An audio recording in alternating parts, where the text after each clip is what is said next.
श्री तुकारामजी जाधव, श्री मल्हारराव, स्टेजवरले सर्व आदरणीय व्यक्ती आणि यशस्वी झालेले आणि अयशस्वी राहिलेले विद्यार्थी आणि पालक, आज मी पास झालेल्याबद्दल बोलणार नाही, नापास झालेल्याबद्दल बोलणार. मी 1992ला महाराष्ट्रामध्ये दुसरा आलो होतो, डेप्युटी कलेक्टर झालो. त्यानंतर मी लातूरलाच डेप्युटी कलेक्टर असताना लातूर पॅटर्नचा पहिला UPSCचा अधिकारी मी, आणि माझ्यानंतर लातूरमधून दरवर्षी 8-10 मुलं पास होतात. पण पास झाल्यानंतर यशस्वी मुलांचं मनोगत होतं. मला 25 वर्षापूर्वीचं आठवतं, मी सांगलीला असताना असाच एक कार्यक्रम आयोजित केला होता. त्यावेळेस स्टेजवर माझे बॅचमेट होते असीम गुप्ता, मी, सुनील रामानंद, आणि यशस्वी विद्यार्थ्यांची नावं होती विश्वास नांगरे पाटील, आनंद जाधव, विश्वास सपकाळ, महेश, मला वाटतं अगोदर होऊन गेला होता, महेश भागवत. आणि त्या सगळ्यांची भाषण ऐकल्यानंतर 25 वर्षाने मी परत या मुलांची जेव्हा भाषण ऐकलं तेव्हा 25 वर्षात UPSCचा काय अहवाल झाला आणि मराठीचा टक्का कसा राहिला हे मी पाहिलं. माझ्या वेळेस 1994ला जेव्हा फक्त 3 किंवा 4 अटेम्प्ट होते, 26 वय होतं, त्याही वेळेस माझ्या बॅचमध्ये 67 मुलं पास झाले होते. याही वर्षी 67च मुलं पास झालेले आहेत. म्हणजे कुठंतरी चुकायला लागलाय. माझ्या काळात माझ्यासोबत इंटरव्ह्यू दिलेला आनंद पाटील हा UPSCची MPSCची अकॅडमी काढणार होता. त्यावेळेस पुस्तकं नव्हती, पण त्याही वेळेस अयशस्वी विद्यार्थ्यांची तीच कारणं होती आणि यशस्वी विद्यार्थ्यांची तीच कारणं होती. मग आता अयशस्वी तुम्ही का राहिलात याची मी कारणं जस्ट सहज चौकशी केली की अयशस्वी कारणं काय आहेत. पहिला एक विद्यार्थी सांगत होता की माझ्या घरची परिस्थिती बरोबर नाही. आता तुम्ही ज्यांची भाषणं ऐकलात, उदाहरणार्थ राजेश पाटील, उदाहरणार्थ विश्वास नांगरे, त्याच्यानंतर विकास खारगे, त्याच्यानंतर तुम्ही जी सांगा ना महेश भागवत, यांचे कुणाचेही वडील IAS IPS नव्हते, कुणाचेही वडील अधिकारी मोठे नव्हते, पण ते यशस्वी झाले. एक लक्षात ठेवा, आई वडील हे यशाचे कारणीभूत असतात, अपयशाचे नाही. किंबहुना इतिहासामध्ये सगळ्यात वंदनीय 3 व्यक्ती आहेत.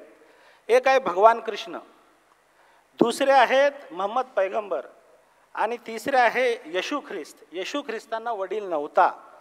मोहम्मद पैगंबरांना वडिलांचं छत्र कमी वेळ मिळालं आणि भगवान कृष्णांचे वडील जेलमध्ये होते. त्यामुळं माझे वडील गरीब आहेत, माझ्या घरची परिस्थिती खराब आहे, ही अपयशाची अजिबात कारणं होऊ शकत नाहीत. इनफॅक्ट ही यशाची कारणं असतात. त्यामुळे तुम्ही जर हे कारण सांगत असाल अपयशाला तर ते पहिलं कारण पुसून टाका.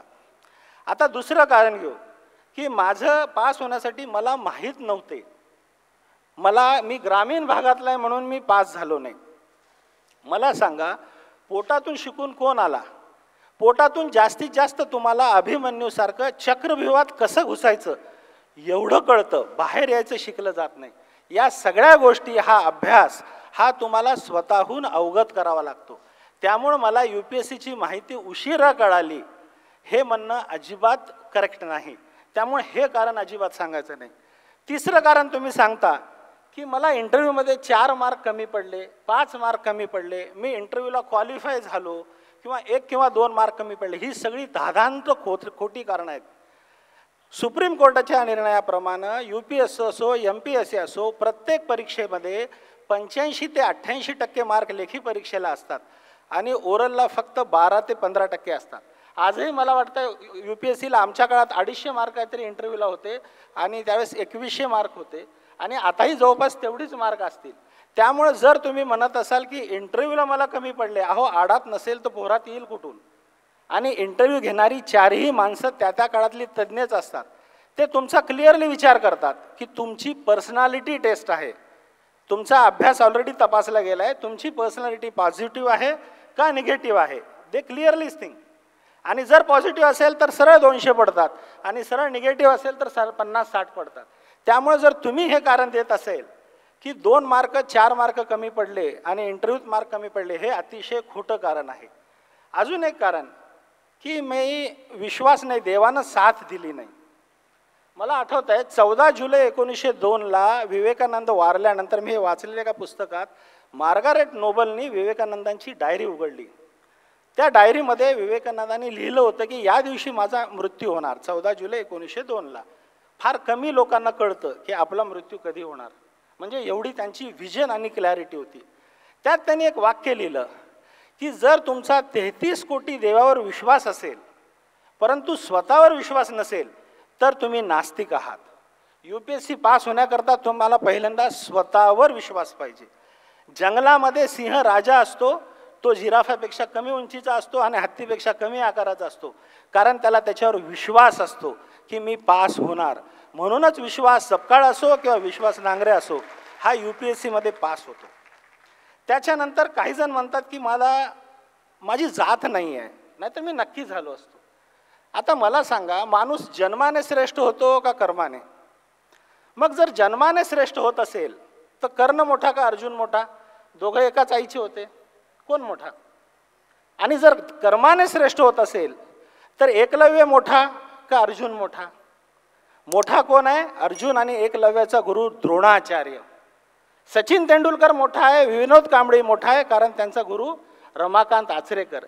ज्या दिवशी तुम्हाला चांगला गुरु भेटेल, ज्या दिवशी तुमच्या आयुष्याला अभ्यासाला दिशा भेटेल, त्या दिवशी तुम्ही नक्की पास व्हाल. मग पास होण्याची पद्धत कोणती? अरे पास होण्याची पद्धत अतिशय सोपी आहे. पास होण्याची पद्धत तुम्हाला सिनेमात देखील मिळते. एक सिनेमा आला होता रिसेंटली, मुन्नाभाई MBBS का लगे रहू मुन्नाभाई, ज्याच्यामध्ये त्या हिरोला कायम केमिकल लोचा झालेला असतो आणि त्याला महात्मा गांधी दिसतो. मला माझे UPSCचे दिवस आठवतात. आम्हाला गांधी नेहरू टागोर हा विषय होता आणि त्याला 60 मार्क असायचे. आम्हाला लिटरली डोळापुढे त्याला जसे गांधी दिसायचे, नेहरू दिसायचे, टागोर दिसायचे, तसेच आम्हाला दिसायचे.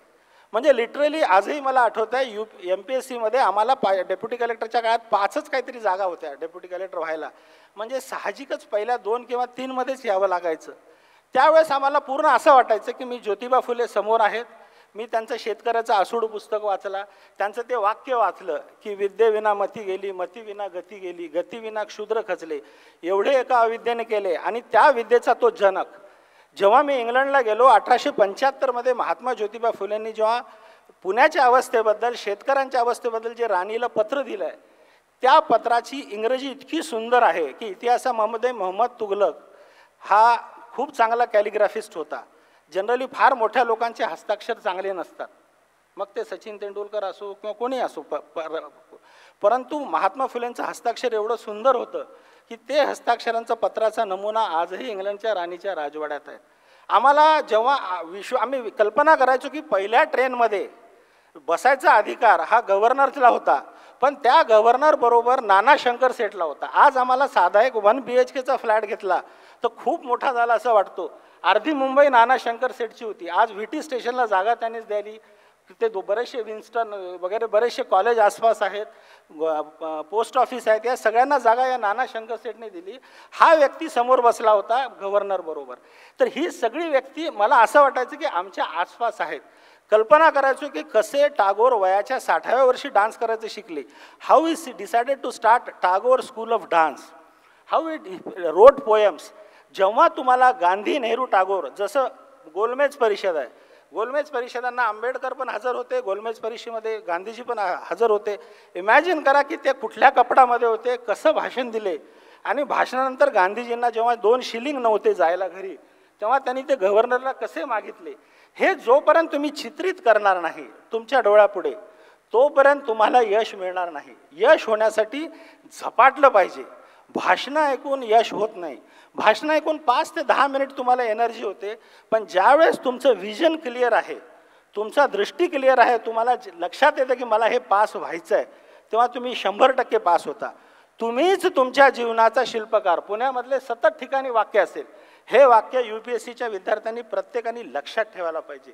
आणि म्हणूनच एक लक्षात ठेवा, अपयशाचे कोणीही धनी नाही. जर तुम्ही वेळ देत असाल की बाबा मला अभ्यास नाही, जात नाही, त्याच्यानंतर काय सांगितलं आता वेळ नाही. आता वेळ नाही हे खूप मोठं कारण असतं. पण एक लक्षात ठेवा, पास होणाऱ्या प्रत्येक मुलांमध्ये मॅक्झिमम मी पाहिलं सगळे नोकरी करणारेच मुलं पास होतात.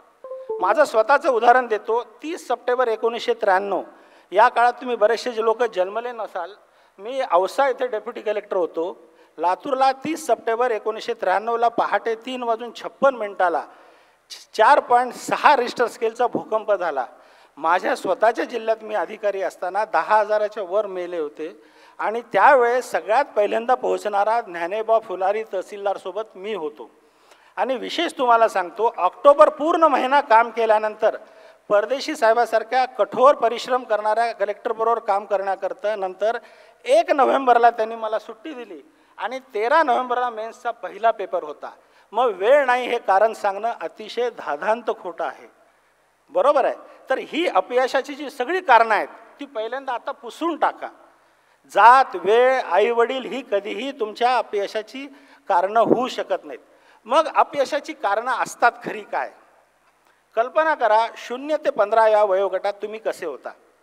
तुम्ही छोटी छोटी प्रश्न विचारायचा, आईवडिलांच्या जवळ होता. तुमचं ध्येय आणि आईवडिलाचं ध्येय एकच होतं.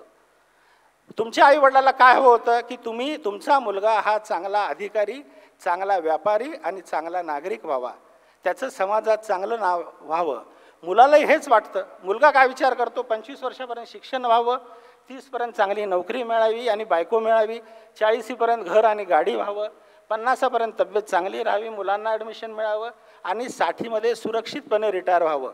आईवडिलांनाही तेच वाटत असतं. मग या दोघांचे इफर्ट्स एकत्र आले पाहिजे. तुमच्यातला मुलगा 0 ते 15च्या ऐवजी 0 ते 25पर्यंत राहायला पाहिजे. पण होतं काय, तुम्ही IAS होणार का, तुम्ही जिमला जाणार का, तुम्ही क्रिकेटर होणार का, तुम्ही MPSC करणार का, तुम्ही वाया जाणार, हे 15 ते 25 या वयोगटातल्या तुमच्या मित्रानं होतं. याचं साधारण उदाहरण देतो मी. विनोद कांबळी 0 ते 15 यासोबत कुणासोबत होता? सचिन तेंडुलकर बरोबर. प्रवीण आंबरे कुणाबरोबर होता? 0 ते 15 काळामध्ये सचिन तेंडुलकर बरोबर. 15 ते 25 वयोगटात काय झालं? यशस्वी शेवटपर्यंत कोण राहिलं? तुमचे मित्र तुमचा चॉईस ठरवतात, तुमचे मित्र तुमचा करिअर ठरवतात. मी माझ्या 15 ते 25 वयोगटामध्ये माझ्यासोबत आशुतोष डुमरे होता, माझ्यासोबत विकास खारगे होता. बरोबर आहे. ही सगळी मुलं पास होणार हे निश्चित होतं. मला अजूनही आठवतं आहे की एक विकास खारगे म्हणून माझ्या बॅचचे IAS आहेत, आता मुख्यमंत्र्याच्या कार्यालयात आहेत. त्याही वेळेस इतकं क्रिस्टल क्लिअर वाटायचं की हाच IAS होईल. त्याने इव्हन महाराष्ट्र सदनात इंटरव्ह्यूला जाण्याकरता एक छोटीशी इस्त्री देखील आणली होती स्वतःची, की योग्य वेळी इस्त्री करण्याला धावपळ पडू नये. एवढा वेळेचा उपयोग करणारा साधासुद्धा अधिकारी होता. कधीही त्यावेळेस हा विचार केला गेला नाही की आपल्याला कुठला काडर मिळतो. आता मुलं अभ्यास व्हायच्या अगोदरच काडरची चर्चा करत बसतात आणि त्याच्यातच वेळ घालतात. कित्येक लोक तर सांगतात की ही नोकरी चांगली, ती नोकरी चांगली. अशी काहीही नाही. कोणतीही नोकरी चांगली जर तुम्ही ती मनपूर्वक करत असाल तर. परंतु कुठेतरी आपण या 15 ते 25, आता हे 15 ते 25 नंतर 30 परत आता झालेलं आहे, तर ह्याच्यात कुठेतरी वाया जातो. आणि गुगल सगळ्याच प्रश्नाची उत्तरं देत नाही, सगळ्याच प्रश्नाचे उत्तर देत नाही. उदाहरणार्थ मी 25 वर्षापूर्वी विश्वास नांगरे वगैरेंच्या सत्कारामध्ये एकच प्रश्न विचारला होता. तोच प्रश्न आज मी स्टेजवर आणि स्टेजच्या बाहेर असणाऱ्या सगळ्या लोकांना विचारतो. आणि त्या प्रश्नाची तुम्ही 2 साध्या प्रश्नाची उत्तरं द्या. पहिला प्रश्न, माझ्या काळामध्ये आम्ही मराठवाड्यातली लोक बासरला जायचो. विद्येची देव सरस्वती होती. बरोबर आहे. सरस्वतीच्या समोर पाटीवर अ आ इ लिहून आम्ही अभ्यास सुरू करायचो. त्याच्यानंतर माझ्या काळामध्ये आम्ही म्हणायला लागलो की गणपती हा विद्येचा देव आहे. बरोबर आहे. आता म्हणलं जातं की कम्प्युटर हा आपला देव आहे विद्येचा. मग गणपतीला गणेश म्हणतात, गणक म्हणतात. कम्प्युटरला संगणक म्हणतात. गणपती कशावर बसतो? उंदरावर. कम्प्युटर कशावर चालतो? माऊसवर. मग हे असं झालं कसं काय? अजूनही मला त्या प्रश्नाचं उत्तर कोणी दिलेलं नाही. बरोबर आहे. भारतामध्ये सर्वसाधारण परीक्षेला 35% पास आहे. बरोबर आहे. मी एक लेख लिहिला होता 1993ला की मराठी मुलं ही UPSCकडे का जात नाहीत आणि नॉर्थ इंडियातली मुलं का जातात. आजही 67 मुलं आहेत. परीक्षेच्या अभ्यासात काही फरक झाला नाही. आजही आम्ही आर्टिकल 356 उघडलं की त्याच्यावर तेच लिहिलेलं असतं, the president of India on receipt of a report from governor or otherwise feel that the state cannot function as per constitution. बरोबर आहे ना. आजही 148, 49, 50 CAGच असेल. आजही 74 कॉन्सिल ऑफ मिनिस्टरच असेल. त्याच्यात काहीही बदल होणार नाही. मग मराठी टक्का का घसरत नाही? का अजूनही फक्त 67वरच आपण अडकलोय? कुठंतरी याचा विचार नक्की केला पाहिजे. तर त्याच्यावेळेस मी हा प्रश्न विचारला होता. तो प्रश्न मी परत तुम्हाला विचारतो की पास होण्याकरता 35च मार्क का असतात? का 20 नाही, का 50 नाही आणि का 60 नाही? आपण एका मॅड रेसमध्ये आहोत. 80, 90, 100. आपण UPSC झालो काय, डॉक्टर झालो काय, प्रत्येक परीक्षेत सर्वसाधारणपणे असंच असतं. MPSC मध्ये पण माझ्या मते अंदाजे 1.5 ते 2 लाख मुलं बसत असतील. त्यात पहिल्या 10च लोकांना डेप्युटी कलेक्टर मिळणार, 10-20 लोकांनाच. त्याच्यानंतर UPSC मध्ये पण 1.5 ते 2 लाखच बसत असतील. त्यातल्या पहिल्या 20 लोकांनाच महाराष्ट्र काडर मिळणार. त्याच्यानंतर नीटमध्ये पण एवढेच 1.5-2 लाख बसले असतील. त्याच्यातली पहिल्या 100 लोकांनाच महाराष्ट्रामध्ये मिळणार. म्हणजे कुठलीही परीक्षा जा, तुम्हाला 1.5 ते 2 लाख लोकांच्या स्पर्धेत जावंच लागतं. मग मराठी टक्का एवढा कमी का, याचा नक्की विचार केला पाहिजे. आणि याच्या विचारामध्ये तुम्हाला 2 सिंपल गोष्टी सांगतो. पहिली गोष्ट, तुम्ही आस्तिक व्हा, स्वतःवर विश्वास ठेवा. मी त्याही वेळेस विद्यार्थ्यांना एक प्रश्न देत होतो की 2 देवाची पूजा करा. एक साईबाबा, त्याच्यावर लिहिलेलं असायचं श्रद्धा आणि सबुरी. तुम्हाला पूर्णपणे श्रद्धा पाहिजे की मी IAS होणारच, आणि सबुरी या अटेम्प्टला नाही झालो तरी पुढच्या अटेम्प्टला का होईना होणारच. तिथे तुम्ही रेसमध्ये घाबरलं नाही पाहिजे. दिस इज 42 किलोमीटर मॅरेथॉन, 100 मीटरची रेस नाही. आणि दुसरा देव हा आयुष्यात फार महत्त्वाचा असतो, आणि तो म्हणजे हनुमान. हनुमानांनी लहानपणी आकाशात उडी मारली होती. त्यांनी सूर्य गिळला नाही, परंतु त्यांनी हिम्मत केली आणि आकाशात उडी मारली. या सूर्याचं महत्त्व एवढं आहे हनुमानाचं आयुष्यामध्ये की जो अर्जुनाचा रथ होता त्याला देखील कपिलध्वज होता, आणि कृष्णाच्या सांगण्यावरून हनुमान हा त्या रथावर बसला होता. कर्णाचा रथ हा नेहमी खाली पडायचा, परंतु अर्जुनाचा रथ नेहमी वर असायचा. खरं म्हणजे अर्जुन फक्त कारण होतं, कृष्णाला सगळी गीता सांगायची होती त्या हनुमानालाच. आणि जेव्हा हे 18 दिवसाचं महाभारताचं युद्ध संपलं, तेव्हा सगळ्यात पहिलं त्याने अर्जुनाला उतरायला सांगितलं. स्वतः कृष्ण उतरला, आणि मग त्याने हनुमानाला पण उडायला सांगितलं, आणि मग त्याने ते जे घोडे होते बाजूला काढले, आणि तो रथ धडाधडा जळू लागला. तेव्हा अर्जुनाने हा प्रश्न विचारला की मी असताना रथ जळाला नाही, मी उतरल्यावरच का रथ जळाला? तुम्हाला इथंच चुकलंय. तुझा रथ कधी चुकत नव्हता, कारण तुझ्यामध्ये देव होता. तो देव ज्या क्षणी गेला त्या दिवशीच हा रथ जळून गेला. माणूस कोमामध्ये असेल तरी त्याला जाळलं जात नाही, परंतु ज्या दिवशी त्याच्यातून आत्मा जातो, तो आत्मा त्या दिवशी जळाला, त्या दिवशी तो मृत होतो. लोक मग 4 तास देखील थांबत नाहीत. तर असा जो हनुमान आहे, असा जो देव आहे, तो म्हणजे श्रद्धा आणि ताकदीचं एक द्योतक आहे. आणि त्याचं उदाहरण द्यायचं कारण तुम्हाला सांगतो की हनुमान देखील तुमच्यासारखाच ऐन परीक्षेमध्ये विसरायचा. जेव्हा त्याला सांगण्यात आलं की ही लंका तू आहे समोर, हे सागर ओलांडून उडून जा, तर तो म्हणाला की मी तर माकड आहे, मी कसं काय उडून जाऊ शकतो? मग अशा वेळेस त्याला एक गुरु भेटला. त्या गुरुने सांगितलं की तुझ्यामध्ये अशी ताकद आहे की या ताकदीने तू उडू शकतोस. या बालपणी तूच असा या सूर्याला गिळायला निघाला होतास. असं आपल्याला आयुष्यामध्ये एक गुरु पाहिजे, एक मार्गदर्शक पाहिजे, आणि मग हनुमानासारखी प्रचंड शक्ती आणि विश्वास पाहिजे. मग तुमचं यश हे नक्की. ज्या दिवशी तुम्ही एक आदर्श पुत्र व्हाल, आदर्श भाऊ व्हाल, आदर्श विद्यार्थी व्हाल, त्या दिवशी तुम्ही नक्कीच UPSC पास कराल. आणि मध्येच दरम्यान सांगायचं राहिलं, 94ला दिलेला लेख मराठी माणसाबद्दलचा आजही मी तुम्हाला रिपीट करतो. हा जसाच्या तसा लागू आहे. तो लेख म्हणजे कशाला UPSC आणि MPSC मध्ये किंवा IIMs मध्ये फक्त UPSC मध्ये दिल्लीची मुलं का होतात पुढे, मराठी मुलं का होत नाहीत? त्याचं सिंपल कारण आहे, महाराष्ट्रामध्ये, आंध्रामध्ये आणि कर्नाटकमध्ये शिक्षण इंजिनिअरिंग कॉलेज आणि मेडिकल कॉलेजचं जास्त आहे, परंतु नॉर्थ इंडियनमध्ये या फॅसिलिटीज ही कॉलेजेस कमी आहेत. त्यामुळं प्रत्येक नॉर्थ इंडियन मुलाला PM, CM आणि DMO असं व्हावं असं वाटतं. PM म्हणजे प्राईम मिनिस्टर, CM म्हणजे चीफ मिनिस्टर, आणि डिस्ट्रिक्ट मॅजिस्ट्रेट म्हणजे आता ओरिसाचा आलेला कलेक्टर आपला राजेश पाटील. त्यामुळे त्यांचे व्हिजन क्लिअर असतं, त्यांना त्यांचं ध्येय क्लिअर असतं. आपण काय करतो, for us money is power and for them power is money. जर तुम्ही अधिकारी बनण्यासाठी पॉवरसाठी जात असाल, अतिशय योग्य आहे. मनीसाठी जाऊ नका. महाराष्ट्रातल्या लोकांना जर मनी हवी असेल, कर्नाटकातला मनी हवी असेल, तर डेफिनेटली तुम्ही फेसबुक चालू करा. तुम्ही एक होण्यापेक्षा 50,000 लोकांना नोकरी द्या आणि एक चांगले उद्योजक आणि व्यावसायिक व्हा.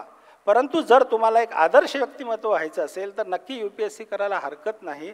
आणि त्याकरता ही जी नापास होण्याची सगळी कारणं आहेत ती पहिले आपल्या मनातून पुसून टाका. ज्यांनी ज्यांनी कारणं पुसली ती यशस्वी झाली, आणि ज्यांनी याच कारणाबद्दल चर्चा केली तो कारणाचीच सांगत बसला तर तो कधी यशस्वी होत नाही. त्यामुळे मला परत एकदा तुम्हाला विचारायचं आहे, यापुढं तुम्ही आईवडिलांना दोष देता का? सांगा. तुमच्या अपयशाचे कारण आईवडील आहेत का? तुमची जात आहे का? तुमची आर्थिक परिस्थिती आहे का? तुमचं गाव आहे का? तुम्ही देखील आजपासून हनुमान आहात. तुम्हाला देखील आकाशात उडायचं आहे. तुम्हाला देखील छाती फोडल्यानंतर जसा राम दिसतो तसा UPSC दिसलं पाहिजे, UPSCचं ऑफिस दिसलं पाहिजे. त्या दिवशी तुम्ही पास व्हाल. आणि तुम्हाला देखील तुकाराम किंवा मल्हारसारखे गुरु भेटले पाहिजे आणि तुम्हाला क्लिअर मार्गदर्शन हवे की कसं तुम्हाला पास व्हायचं. आणि तुम्ही खरंच नशीबवान आहात, एवढी पुस्तकं वगैरे आहेत. पास होण्याचे 2 मार्ग आहेत. एक मी आणि माझा भाऊ, आम्ही दोघंही IRS झालो. मी IRS 94 बॅचचा आहे आणि भाऊ 2004 बॅचचा आहे. मी कधीच पुस्तक विकत घ्यायचो नाही, कारण मला असं वाटायचं की विकत घेतलेलं पुस्तक हे वाचत नाही माणूस. त्यामुळे मी लोकांचा DD बसू घ्यायचा आणि 10 वेळा वाचून रोज एकदा वाचून काढायचं. मला आजही DD बसू जसा तसा पाठ आहे. परंतु संतोषकडे 4 DD बसू होते. But nothing wrong. पैसे पुस्तकात घाला, काही हरकत नाही. पैसे तुम्ही अकॅडमीत घाला, काही हरकत नाही. पण ध्येय क्लिअर पाहिजे. पास होण्याशिवाय आपल्याला दुसरा मार्ग नाही. तुम्हाला चक्रव्यूहात घुसायचं कळालं तर बाहेर यायचं देखील तुम्हालाच भार पडलं पाहिजे. तर या दृष्टिकोनातून सदैव तुम्ही एक पॉझिटिव्ह थिंकिंग घेऊन आजपासून तुमचं आयुष्य बदला. तुम्ही यशस्वी पोरांची सगळी कारणं ऐकलीत. आता मी अयशस्वीची सगळी कारणं सांगितली. आता दिशा, मार्ग आणि रस्ता तुमचा आहे. यशस्वी तुम्हाला व्हायचं आहे. एक आदर्श मुलगा आणि यशस्वी मुलगा जर तुम्हाला आईवडिलांकडं दाखवायचं असेल तर तुम्हाला अभ्यास करावा लागेल. आणि जगात 2 प्रकारची सुख असतात. एक तात्पुरतं सुख आणि एक चिरकालीन सुख. तात्पुरतं सुख म्हणजे काय? आपण स्ट्रॉबेरी आईस्क्रीम खाल्ला, पहिला चमचा खाल्ला की स्ट्रॉबेरी कळतं, बरोबर आहे. दुसरा चमचा, तिसरा चमचा आपण नुसतं भरतच असतो. आणि अंतिम सुख काय? अंतिम सुख म्हणजे आपल्या मुलाचं यश. जेव्हा आपली ओळख आपल्या मुलाच्या यशामुळे होते तेव्हा त्यांच्या आयुष्यातलं सगळ्यात मोठं सुख असते. मला आजही आठवतं आहे की एक लोअर पदावर असणारे दत्तात्रयांचे वडील हे PSI होते. त्यांचा मुलगा जेव्हा SP झाला आणि वडिलांना सॅल्यूट ठोकला, तो क्षण मी आजही डोळ्याने पाहिला. तसा क्षण प्रत्येकाच्या आयुष्यात आला पाहिजे. खुद को कर इतना बुलंद की खुदा खुद बंदे से पूछे बता तेरी रजा क्या है. इतकं मोठं व्हा की तुम्हाला सगळ्या आईवडिलांनी मान वर करून पाहिलं पाहिजे.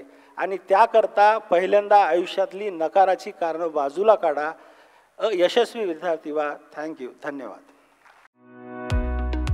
दी युनिक अकॅडमीचे नवनवीन व्हिडिओज आणि अपडेट्स मिळवण्यासाठी लाईक करा, सबस्क्राईब करा आणि शेअर करा.